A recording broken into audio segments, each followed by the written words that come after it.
अस्सलाम वालेकुम dear students, हमारी नम्स पास पेपर की सीरीज चल रही है और इस वीडियो में हम डिस्कस करने वाले हैं 2019 का पेपर। इस पेपर की खास बात ये इसमें प्रीपोजिशंस और आपको वोकैबुलरी के क्वेश्चन सबसे ज्यादा मिलने वाले हैं। सो हर नम्स का ये इसका थोड़ा सा ट्रेंड है नम्स का अपना, कि ये क्या करता है हर दफा कोई नई चीज पेपर में देता है। नई चीज का मतलब ये आउट ऑफ सिलेबस बिल्कुल नहीं जाता, सिलेबस में ही रहता है और सिलेबस को फॉलो करते हुए ये अपना पेपर पैटर्न थोड़ा सा चेंज करता है। जैसे 2024 का पेपर आप देख चुके हैं, यूट्यूब पे मौजूद है, मैंने उसको डिस्कस कर लिया है। तो उसमें थ्योरेटिकल बेस्ड क्वेश्चंस ज्यादा थे। इसमें भी अभी हम देखेंगे वोकैबुलरी के काफी क्वेश्चंस मिलेंगे, साथ प्रीपोजिशंस मिलेंगी। विदाउट वेस्टिंग आवर टाइम हम इसमें स्टार्ट करने लगे हैं। अगर आपने मेरा ग्रुप ज्वाइन नहीं किया तो वीडियो के डिस्क्रिप्शन में लिंक मौजूद है, आप मेरे व्हाट्सएप ग्रुप में आ सकते हैं, जहाँ पे सारी इन्फॉर्मेशन आपको मिलती रहेगी इंशाल्लाह। और अगर कोई चीज आपको समझ नहीं आती अभी तो आप उसको कमेंट सेक्शन में भी लिख सकते हैं। पहले क्वेश्चन की तरफ चलें तो आपको प्रीपोजिशन का क्वेश्चन नजर आता है। तो आपको मैंने बताया हुआ कि अगर कोई इनक्लोज एरिया है, इनक्लोज एरिया के अंदर कोई चीज पड़ी हुई है, स्टैटिक है मतलब पड़ी हुई है, तो हम कहेंगे in. Mobile phone is in the pocket, वो पड़ा हुआ है, ठीक है। लेकिन अगर आप इनक्लोज एरिया के अंदर कोई चीज रख रहे हो, you are putting your mobile phone into the pocket. तो इनटू कब हम यूज करते हैं, ये भी इनक्लोज एरिया के लिए, जब डायनेमिक हो, यानी आप उसमें इंसर्ट कर रहे हैं, पुट कर रहे हैं। और जब आप उस इनक्लोज एरिया से बाहर कुछ निकाल रहे हो तो हम फिर यूज करते हैं आउट ऑफ।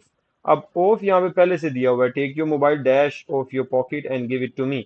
तो इनक्लोज एरिया के, पॉकेट इज इनक्लोज एरिया, वहां से आप जब बाहर कोई चीज निकाल रहे हो तो हमें आउट ऑफ कहना चाहिए। सो क्वेश्चन वन का आंसर बनेगा बीटा। क्वेश्चन टू की तरफ चलते हैं। तो क्वेश्चन टू में क्या आप मांग रहा है हमसे, वोकैबुलरी। तो मैंने आपको बोला था वोकैबुलरी के काफी क्वेश्चन है। बेनाल का मतलब something that is ordinary, common. Common भी हो सकता है, ऑर्डिनरी भी हो सकता है। तो बेनाल्टी मतलब कुछ जो चीज आम हो, कोई एक्स्ट्रा ऑर्डिनरी ना हो। तो कॉमननेस को बेनाल्टी भी कहते हैं। बेनल का मतलब समथिंग दैट इज कॉमन, तो ऑर्डिनरी एडजेक्टिव है ये भी। ये हमारा आंसर बन जाएगा, ठीक है। क्वेश्चन थ्री की तरफ चलें तो वेरासिटी। अब यहाँ पे होमोफोन भी आ जाता है। एक है वर्ड वोरेसिटी, इसका मतलब है भूख, यानी बहुत ज्यादा तमा, लालच, भूख को बोलते हैं वोरेसिटी। लेकिन इसके साथ दूसरा वर्ड है वीरासिटी। वीरासिटी का मतलब है किसी बात की सच्चाई, ठीक है, ट्रूथफुलनेस। तो सच्चाई को बोलते हैं और ये भूख थी। तो अब सच्चाई है तो आप आउट ऑफ ऑप्शंस में जाइए, मिस्टेक, डिनायल, ह्यूज नहीं। तो एक्चुअलिटी, सच्चाई किसी बात की, उसको वेरासिटी कहते हैं।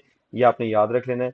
क्वेश्चन नंबर फोर की तरफ चलें तो द वर्ड, देखो ये भी वोकैबुलरी का क्वेश्चन आ गया, नहीं आप समझ लो कि तीसरा क्वेश्चन आ गया वोकैबुलरी का, गिनते जाएंगे आप। तो ये क्वेश्चन नंबर थ्री आ गया, यानी ओवरऑल फोर क्वेश्चन आप, फोर्थ है, लेकिन तीसरा क्वेश्चन ये वोकैबुलरी का है। तो एले करने का मतलब होता है किसी को जो है वो काम करना, यानी वो बंदा बहुत ज्यादा गुस्से में है, आप उसको क्या कर रहे हैं, काम कर रहे हैं, सूद कर रहे हैं। तो एले का मतलब, जैसे मैं बच्चों को सिखाता होता हूँ कि किसी को चोट लगी है तो आप उसे कहते हो अले अले कोई बात नहीं, चुप कर जाओ। तो ये आपने उसको सूद किया, यानी आप उसको काम किया। तो एले करना मतलब काम करना, ये हमारा आंसर हो जाएगा। अगला क्वेश्चन जो है ये भी वोकैबुलरी का है। तो फोर्थ क्वेश्चन जो है ये वोकैबुलरी का आ गया, वैसे टोटल फिफ्थ है। फोर्थ क्वेश्चन आप इसका वोकैबुलरी का कर रहे हो। मोबिलाइज करने का मतलब होता है किसी को मूवमेंट में लाना। तो मूवेबल मोबिलाइज करना होता है। तो इमोबिलाइज क्या होगा, जिसको मूव नहीं कर सकते आप। इन का मतलब ऑपोजिट है मूव, मोबिलाइज जो मूव करे, इमोबिलाइज जो मूव ना करे। सो हमारा आंसर क्या बनेगा, इमोबिलाइज का इमूवेबल, ठीक है।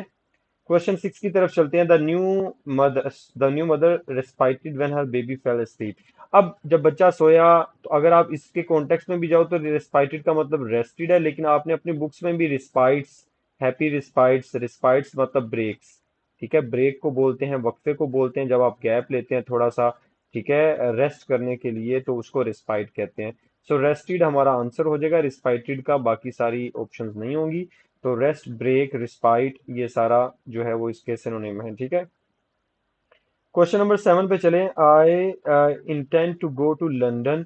अब आपको याद रखना है, डे आ जाए तब भी हम ओन यूज करते हैं, डेट आ जाए तब भी हम ओन यूज करते हैं। सो डे या डेट के लिए आपको ओन यूज करना है। I intend to go to London on Friday. तो अभी देखो ये सेवंथ क्वेश्चन है, और आप इससे पहले तक जो पेपर था ये वाला देखें, यहाँ पे आपने क्वेश्चन नंबर, ये सिक्स में आपने देखा ये फिफ्थ क्वेश्चन वोकैब का है, यानी अभी तक पांच क्वेश्चंस वोकैब के आ चुके हैं और दो क्वेश्चन जो हैं वो प्रपोजिशन के आ गए हैं। तो पहला क्वेश्चन भी प्रेपोजिशन का था, प्रेपोजिशन के दो क्वेश्चन हो गए, वो कैब के वोकेबलरी के पांच क्वेश्चन यहाँ तक हो गए। अभी तीसरा कोई टॉपिक है उसने नहीं छेड़ा इस पेपर में, ठीक है, इस पेपर में नहीं छेड़ा। Complete the sentence using grammatically correct word और फ्रेज, तो ये आ गया टेंसेस में से, ठीक है। टेंसेस में से एट द मोमेंट जब भी आ जाता है हम प्रेजेंट कंटिन्यूस टेंस यूज करते हैं, प्रेजेंट कंटिन्यूस टेंस यूज करते हैं एट द मोमेंट की वजह से, तो हमारा बनेगा आई एम राइटिंग बन जाएगा। टेंस का करेक्ट यूसेज आपने करना था, I am writing a report at the moment, so delta will be the answer. अच्छा क्लोसल, ये फिर वो कैबरी का क्वेश्चन आ गया है, ये सिक्स क्वेश्चन है वो कैबरी का। तो आप देखें इस पेपर में वो कैब काफी ज्यादा है। It is a colossal building, मतलब it is huge building. Colossal का मतलब है something that is big in size, कोई चीज जो साइज में ज्यादा होती है उसको बिग कहते हैं, ह्यूज कहते हैं। तो ये सिक्स क्वेश्चन आपका वो कैब का है, ये भी वो कैबरी का क्वेश्चन है, ठीक है, क्योंकि आपसे उसने वर्ड का मीनिंग पूछा है। क्वेश्चन नंबर 10 पे देखें वंस अगेन, ये सेवंथ क्वेश्चन है जो वो कैब का है, पिछला सिक्स था ये सेवंथ है। Due to his timidity he could not perform on stage, तो आप स्टेज पर परफॉर्म क्यों नहीं कर पा रहे? क्या जहालत की वजह से, बॉडीली पेन की वजह से, टायर्डनेस की वजह से? नहीं, टिमिडिटी होता है शाइनेस, शाइनेस का मतलब होता है शर्माना, ठीक है, लो कॉन्फिडेंट होना, डिफिडेंट होना। तो डिफिडेंट कॉन्फिडेंट का ऑपोजिट हो जाता है। कॉन्फिडेंट होता है ना जिसमें बड़ा कॉन्फिडेंस हो, और डिफिडेंट जिसमें कॉन्फिडेंस की कमी हो उसको डिफिडेंट कहते हैं। और शाइनेस को भी आपने याद रख लेना, ठीक है। तो सेवंथ क्वेश्चन था ये वो कैब का।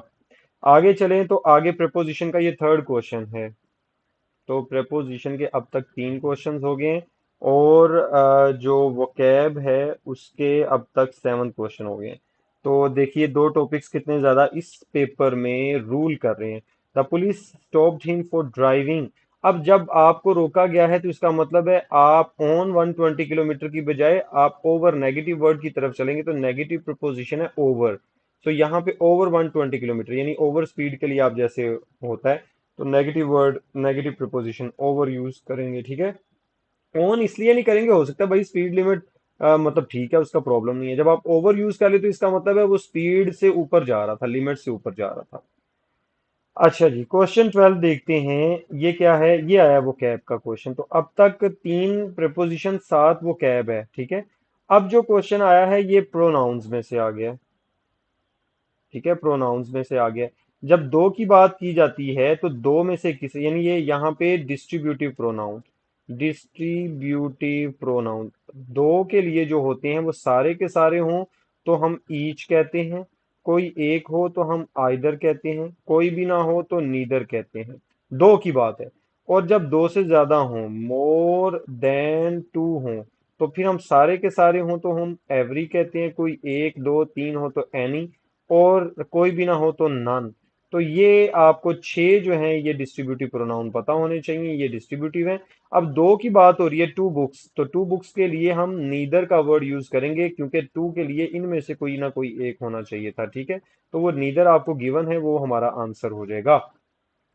क्वेश्चन नंबर 13 पे चलें, tickets for the cricket match are on sale dash Wednesday, तो वेनसडे से आपकी ये जो टिकट्स हैं ये ऑन सेल होंगी, एट फोर ऑफ नहीं, हाँ ऑन वेनसडे होता तो भी हमारा आंसर बन सकता था, बट उसने कहा फ्रॉम, फ्रॉम का मतलब है जो एक्शन किसी टाइम से स्टार्ट हो रहा हो, तो यहाँ पे हम इसको फ्रॉम कह सकते हैं।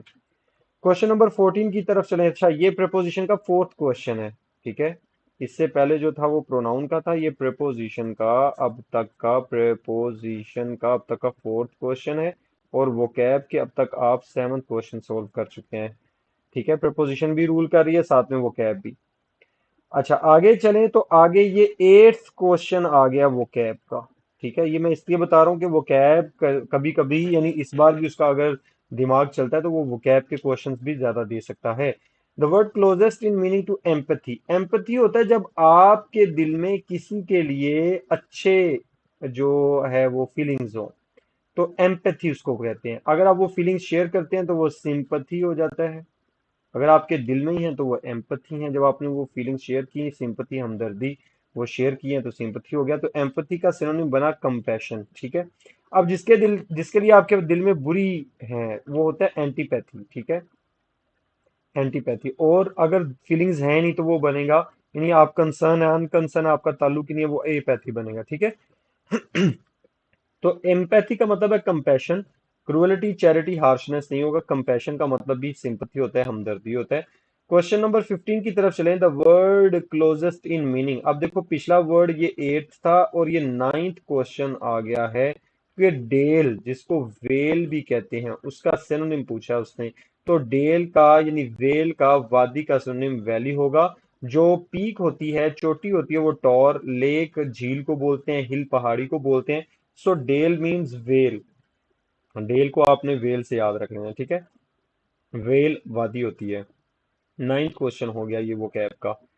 अच्छा जी, क्वेश्चन नंबर 16, ये टेंथ क्वेश्चन आ गया है। मैंने कहा था वोकेबलरी रूल कर रही है, तो ये भी वोकेबलरी का टेंथ क्वेश्चन है। Due to his continuous mischievous activities he has become a rogue person. अब रोग होता है ऐसा आदमी जो रास्कल है, जो रास्कल के साथ नेव है, यानी कुत्ता और कमीना भी उसको नेव को बोलते हैं। सो डिसऑनेस्ट हमारा आंसर बनेगा। थीव, ऑनेस्ट या शार्प नहीं बनेगा, ठीक है। आउट ऑफ दीज ऑप्शन ये है। वैसे इसका रोग का एग्जैक्ट सिनोनिम रास्कल या नेव होता है, ठीक है। क्वेश्चन नंबर 17 पे चलें। ही फ्लश्ड विद एंगर। तो ये ईडियम है, ठीक है। यहाँ पे इसने ईडियम भी दे दिया। Idiom is also from vocabulary, लेकिन हम इसको ईडियम के तौर पर ही डील करते हैं। 10 क्वेश्चन तो उसने वैसे टोटल प्योर वोकेबलरी के दे दिए हैं।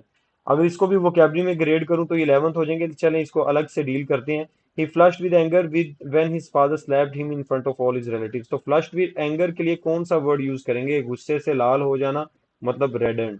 सो रेडेंड हमारा आंसर हो जाएगा। एक तरह का ये भी वो कैब का ही क्वेश्चन बनता है। क्वेश्चन नंबर 12 की बात की जाए तो कहता है complete the sentence using grammatically correct word. तो ये लास्ट नाइट, ये दूसरा क्वेश्चन आ गया है जो टेंसेस में से पूछा गया है। टेंसेस आपको पता है कि वैसे आने वाले साल में, यानी अब जो इस बार पेपर होना है जिसकी आप तैयारी कर रहे हैं, उसके लिए बहुत जरूरी है। और ये अभी जो क्वेश्चन है, I do my work last, I dash my work last night. तो लास्ट नाइट है, इसका मतलब है आपको second form of verb use करनी है, और सेकंड फॉर्म ऑफ वर्ब दी हुई है इधर। टेंसेस बहुत जरूरी है, ठीक है। ये दूसरा क्वेश्चन टेंसेस का था। अच्छा जी, अब आ गई ये फिर से प्रपोजिशन, और गालबन फिफ्थ क्वेश्चन है प्रपोजिशन का। ही न्यू एवरीथिंग डैश लाहौर। ठीक है, अब लाहौर के बारे में उसको जानता है, तो लाहौर के बारे में जब जानता है तो अबाउट हम कहेंगे, इनसाइड, इनटू या डिस्पाइट नहीं कहेंगे, अबाउट लाहौर, ठीक है।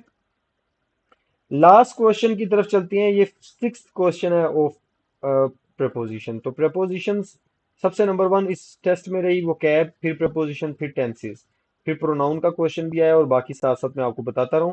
तो नंबर वन पे वो कैब थी, उसके बाद प्रपोजिशन थी, फिर टेंसेस थे। I have been driving. और अगर आप कोई अमाउंट ऑफ टाइम आ जाए, countable time, amount of time आ जाए, तो हम फॉर यूज करते हैं। अगर फिक्स टाइम होता तो सिंस यूज कर सकते थे, जैसे सुबह से ड्राइव कर रहा हूँ, शाम से कर रहा हूँ। फिक्स टाइम होता तो हम सिंस यूज करते। आई होप ये टेस्ट आपको समझ में आ चुका है, इसमें किसी किस्म की कोई कंफ्यूजन नहीं है। अगर कोई कंफ्यूजन रह जाएगी तो आप कमेंट सेक्शन में लिखना मत भूलिएगा। अदरवाइज पाकिस्तान जिंदाबाद लाजमी लिखें। Till next video, take good care of yourself. अल्लाह हाफिज।